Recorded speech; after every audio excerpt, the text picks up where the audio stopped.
Welcome to Blueprint Radio. I'm your host, Martin Williams.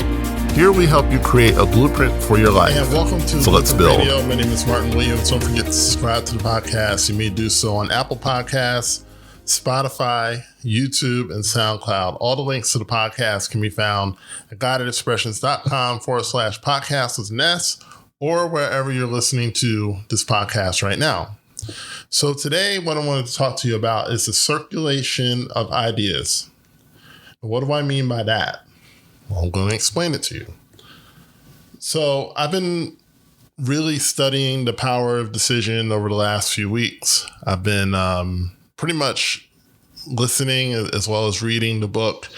And every time I listen to it or read from it, I get something new from it. And it's one of the most important books that I've ever read. And what's interesting about it is that I first got the book probably about 5 years ago, and I started reading through it, and I just wasn't ready for it. I wasn't ready for the level of revelation that was in that book and really where that book was trying to take me. And so I put it to the side. I didn't read it. And then last year, while going through my many books on my Kindle app, I realized I hadn't really started reading it. And of course, with the pandemic and being home a lot, I just had more time to read. And so I started really going through it and really studying it. And oh man, there's so much in that book. And I recommend it to everyone. I think it will change your life if you read it. And that's my little spiel on that. And on this podcast, I actually started going through the book, but got a little sidetracked. But I definitely, I may not formally go through the book on the podcast, but I'm just going to pull out little things here and there and really discuss them, such as what I'm going to talk about today. And that is the circulation of ideas. Right. So in the book, The Power of Decision, we are here. Dr. Barker, Raymond Charles Barker, who wrote the book, said that we're here to do business with the infinite. We're here to do business with God. And what God does, God is like a wholesaler, right? You know how you go to Walmart and you may buy some, you may buy some lotion or some spaghetti sauce or what have you. So whatever you buy from Walmart, 9 times out of 10 comes from a wholesaler, right? Now, Walmart makes their own products, but, many of the products that Walmart carries, they don't make. So it comes from a supplier, right? And so Walmart's got to take that product from the supplier, right? And then they pay the supplier and then take that and then sell it, or at least attempt to sell it to the general public, you and I. And in the same way, God gives us ideas. Now, God doesn't sell us ideas. He gives us ideas, right? And so he gives us ideas and we distribute them to the world. But the way that we distribute it to the world, we don't just distribute it, in a random way. We do so in a way that is of excellence, right?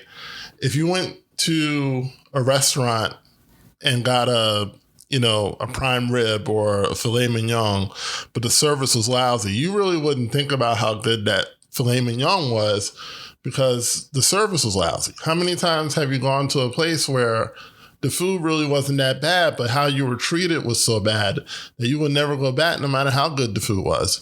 And in the same way, if you distribute your ideas in a way that is not in service to the person that you're distributing it to, it can turn that person off no matter how good the idea is. Now, these ideas are completed, right? We just have to bring them to life. Now, I don't know about you, but I get a lot of ideas. And to someone looking on the outside, I might seem a little bit scattered or all over the place, which is fine. They can think what they want. But when when I read, The Power of Decision, I started to understand that maybe I'm not so scattered.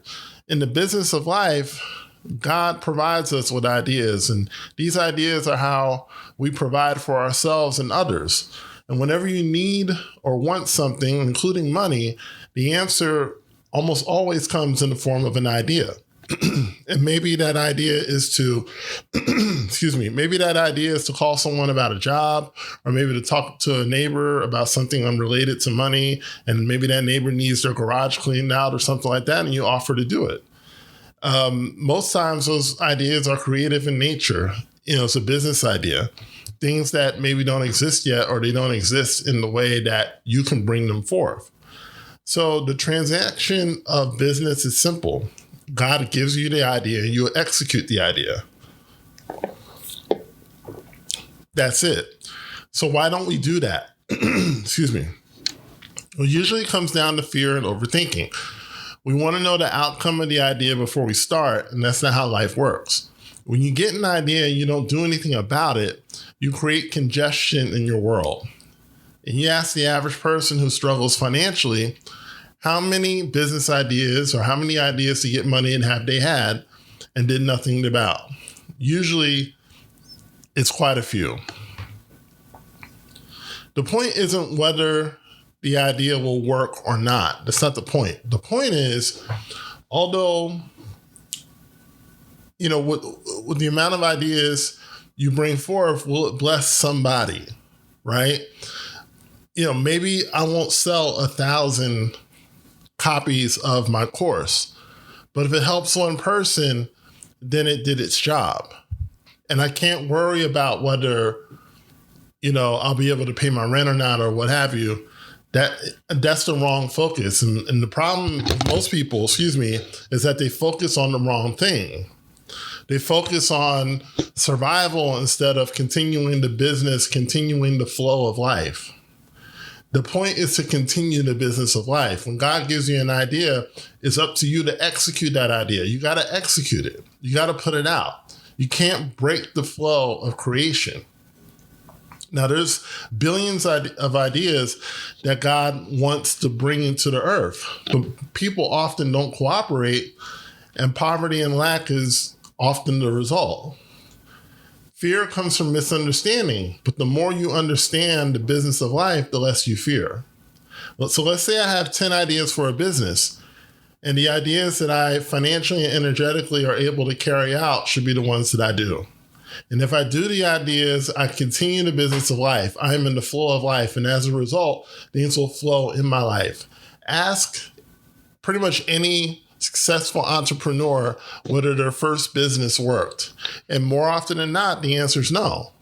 They just kept putting businesses out, kept doing things until finally one thing worked. But the reason that it worked is because they stayed in the flow of creation. They didn't give up. You've got to stay in the flow of life and stay in the flow of creation. Imagine if trees stopped growing, right? Imagine if the oceans stop reproducing, the plant life and the fish and everything else. Imagine if any part of nature stopped creating and stopped producing, then, the earth would essentially die. So in the same way, that's the way you got to look at your business. You've got to continue to produce, even when it looks like no one's listening and no one's reading and no one's buying and no one's interested. You got to continue to produce to stay in the flow of life. And if I do that, the flow will continue. The flow is the goal. I want you to remember that. The flow is the goal. You want to stay in the flow. It's not about how people are responding. They may not be responding in a positive way. They may not be responding at all, but you're doing business with God, right? You're doing business with God. When you handle the business relationship with God, everything else will take care of itself. We want life to flow, and as it does, everything else flows with it. So just remember who you're in business with and keeping your customer. God is your customer, right? Keeping your customer happy. When you keep your first customer happy and take care of your first customer, you'll get more customers. And, some people, you want 1,000 customers, you want 1 million customers, but you got to keep the first customer happy. And that's God. That's the infinite, right? And the way you keep the infinite happy is doing something with the ideas that you get. If you got 10 ideas and you haven't done anything about any of them, start doing them. And again, it doesn't matter whether they do good or not. I'm not saying, mortgage your house on them. If you can, whatever you can afford to invest, you should invest, right? Don't put your family out on the street investing it. But if you can afford, if you got some spare money, if you got like $200 to invest in an idea, invest in that idea. If you can invest it with no money, then do that. But don't sit on ideas. Don't allow ideas to just sit in your house and in your mind and not do anything about them, because you're breaking the flow of life. And as you break that flow, things start, to congest and get backed up. And, it's not just your finances. It can back up, a lot of other things in your life that you hold near and dear. So, just continue to stay in that flow and good things will happen. So thank you so much for listening to the Blueprint Radio podcast. My name is Martin Williams. Don't forget to like, comment, subscribe, and share, and I'll talk to you soon. Thanks for listening to Blueprint Radio. For more information on Martin Williams coaching and products, please go to guidedexpressions.com or visit me on Facebook as well as Instagram.